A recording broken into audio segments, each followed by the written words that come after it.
We're on a search for one of the greatest powers ever known. There's no shortcuts here. A dangerous mission on a pre-warp planet puts Tilly's life at risk. She doesn't need to die. On the next exciting episode of Star Trek Discovery. Well, friends, here we are back at it again, talking Star Trek Discovery, the 5th and final season, all the way up past that midway point to episode number 6. This one is entitled Whistlespeak. Now, there will be spoilers ahead. If those aren't for you, this is your last warning. Now that you've been warned, let's crack on with the show. And guys, I hope you're ready for one of the biggest secrets hidden right smack dab in the midst of this episode, the revelation as to who the progenitors actually are. So if you take the name of the planet from this episode, Halemno, and you put it into your anagram finder, Halemno, there you go, you scramble it, this is going to blow your mind. The only word that uses all the letters is manhole, which is 100% definitive proof that these are the progenitors in the Star Trek universe. All kidding aside.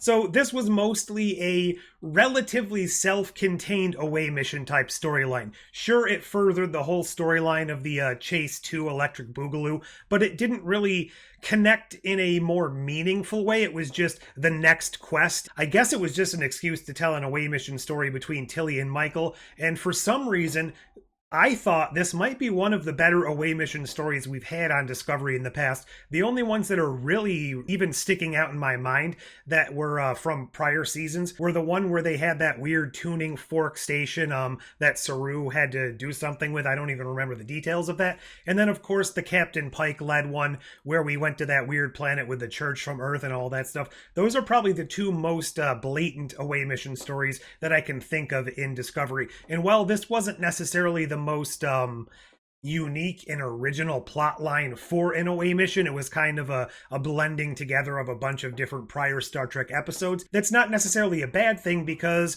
for a lot of the stories we've seen in episodic Trek before, that really is what they are. They kind of try to remix something we've seen before. So while this shared a lot of elements with, going all the way back to the original series, then adding some Voyager, a little bit of TNG, all the way up through Enterprise, and even a little Strange New Worlds, it was trying to do its own kind of take on it. And I thought that it was, for lack of a better way of describing it, it felt a little breezier, a little bit more airy than a lot of the more tense or fraught-filled away missions we've had in Star Trek Discovery before. I keep using this way to describe it. It's how it's striking me. It feels like we've let some fresh air in, and these characters are actually allowed to breathe. And I guess that's kind of ironic, considering the entire premise of this. They can't breathe on this planet outside of designated zones set up by an ancient Denobulan weather control device. Nice also calling back to the Denobulans from Enterprise. They've been mentioned a couple times in newer Trek since Enterprise premiered, but it's always nice to have these ties, especially in Discovery, to species that are not unique to Discovery. Way too many times the species that we're talking about in Discovery happen to be Kelpian for some reason, and I know they want to kind of just put their stamp on the Star Trek universe, but it feels a lot less lived in and a little more empty when they keep tying back to species that are directly involved in Discovery. That also happened a little bit with the Barzans when Nan was around, and by the way, should she be back one of these episodes? I sure hope so. That would be a shame if we don't get to see a little bit Nan before the end of this. So while I found the actual storyline on the planet relatively fun, again, not the most unique thing, but it was nice to see them go through this little quest, kind of buying into the culture of the planet, and then pulling a little bit of a Kirk towards the end by giving them more information than they're strictly supposed to know based on the Prime Directive. They're not warp capable, they're not industrial. Part of that, however, kind of felt to me a little bit more reminiscent of Stargate, both SG-1 and Atlantis, a little bit of like Thor's hammer when they were in that little cave trying to decipher the drawings on the wall. They were more willing to give these primitive societies information that these things aren't gods. These are just technologically advanced aliens who did something to your society. And while Michael did this in a much kinder and more benevolent I don't know if that's the right word, a much more well-reasoned way here by trying to not overhaul their belief system overnight. So I do kind of like that riding the line. Whether or not there are repercussions in the future, I'm not entirely certain. It would be interesting if they kind of call her to task and blame it on what's his name, Rayner, and they say something along the lines of, oh geez, he must be rubbing off on you. So I am interested to see where that goes, but that remains to be seen. Like and subscribe. Like and subscribe. Like and subscribe. It was also nice to have a little bit more follow-up with the whole Culber thing going on here, and I think this is definitively a missed point. However, based on what Book said in this episode, I guess they were trying to actually kind of skirt around this, but he is having trouble for a couple of different reasons, mostly stemming from his death and rebirth by mushroom cloning or something a few seasons ago.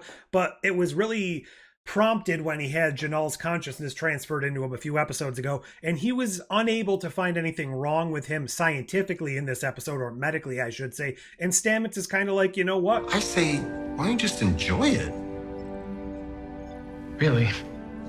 And I think this was kind of a missed opportunity. A few episodes ago, during the time skipping, Stamets was existing in a universe where he was dead. Therefore, he should have had some sort of temporal awareness of not existing in this timeline, and he should have some kind of reckoning with that. So this would have been a perfect opportunity to have these two characters come together at this strangeness of the universe and these things that, even though they are definitive scientists, they are unable to explain. And I like that in Discovery. We're so far in the future that we don't have definitive explanations for everything, which is part of the reason I hope they don't tie so many things together with this progenitor story. It seems like they're probably going to tie in the progenitors, the Breen, the changelings, and what was the other one? Preservers. I hope they're not going to bring in the Iconians and all of these unexplained things and just tie them all off with a little bow. While I do like a lot of explanation and things, I do wonder where all these things came from and what they are.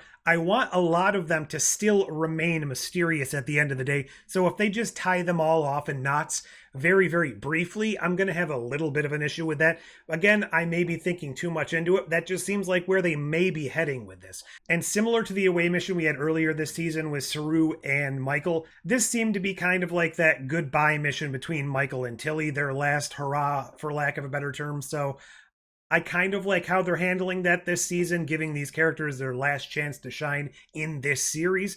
But it also feels like that, coupled with a lot of the side characters, the original bridge crew we haven't seen much this season, it seems like they're filming a lot of this in shifts. It doesn't feel like everyone is always around at the same time, and I could just be bringing my outsider perspective to this, but it feels like we have 6 characters filming today, and we'll get Detmer in for maybe 3-4 days of filming this season and just sprinkle her in when we have some time, instead of having them all actively there as an ensemble at the same time. Possibly thinking too much into that. That's just how it kind of is playing out to me. A couple of things in this episode that felt just a little bit odd to me. Culber is coming up with this advanced holographic system that's supposed to take on the personality of a loved one so you can have some sort of therapy with it. This hollow of my grandmother is exactly as I remember her. Didn't we already have technology vastly, at least similar, if not superior to that in the Star Trek we've seen before? It just seems like holo technology has not really progressed past the Doctor, or even anything like lesser than the Doctor, in hundreds and hundreds of years. And maybe that's just because of situations that happen with AI in other Star Trek shows. They kind of hid it in a closet and didn't want to advance it anymore. It just felt like that's a little bit unadvanced when you have all this other technology you're trying to show us as super advanced, programmable matter, pathway drives, all of this stuff. So there's also just one smidgen more of the Kovich plotline going on here, where Michael interacts with him very, very briefly. I still find it disorienting myself sometimes. Here I was thinking you were born in here.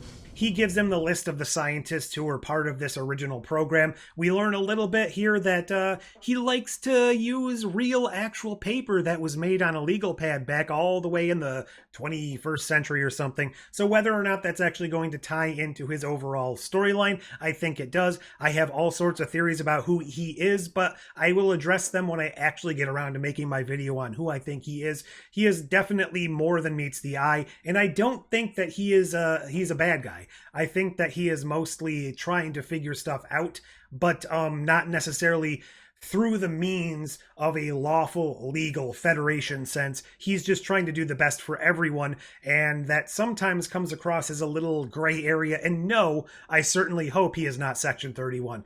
Not all that substantial to the overall plot. It was a nice waypoint, I guess you could say. No Locke and Maul at all in this episode. Of course, they are mentioned, so it just is irking me a little bit that we're spending so much time without them in this season when they're supposed to basically be the primary focus or the primary antagonists for our characters.